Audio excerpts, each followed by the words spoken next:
லக்கணத்துல ராகு 7 கேது பாத்தீங்கன்னாக்க ரொம்ப பேருக்கு நான் என்கிட்ட வந்த உடனேயே சார் வயசு 31 33 சொன்ன உடனே லக்கணத்துல ராகு அல்லது கேது இருக்கான்னு கேட்பேன். சார் எப்படி சார் சொல்றீங்கன்னு கேட்பாங்க. உண்மை என்னன்னாக்கள் யாருக்கெல்லாம் லக்கணத்துல ராகு 7 கேது இருக்குதோ திருமண தாமதம் மட்டும் மல்ல பல விஷயங்கள்ல மன உளைச்சலோட வாழன்ற விதி.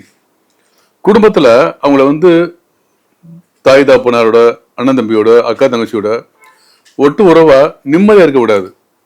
அப்ப இது எப்ப சரியாகும் பாத்தீங்கன்னா, ஒவ்வொரு அந்த ராகுதசை நடக்கும்போது மட்டும் இல்ல, ராகுதசை இனிமே வரக்கூடிய காலகட்டமா இருந்தாலும் சரி 33 வயசுக்கு போது அவங்க ஜாத அமைப்பு நல்லா இருக்கு சார். ரொம்ப பேருக்கு நான் பார்த்துட்டேன்.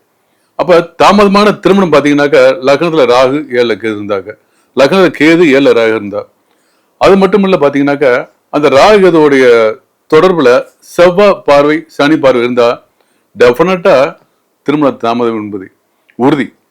இல்ல அப்படின்னா அந்த திருமணத்துக்கு முன்னாடி அந்த 33 வயசுக்கு முன்னாடி ஏதாவது ஒரு வகையில் அவங்களுக்கு லவ் அஃபேர் ஏற்பட்டு அது கட் ஆகும். இல்லைன்னா திருமணம் நிச்சயம் வரைக்கும் போய் கூட கட் ஆகும். ரொம்ப பேருக்கு வாழ்க்கையில் நடந்தவங்க பூரா செக் பண்ணி பாருங்க, நான் சொல்ற அமைப்பு இருக்கும்.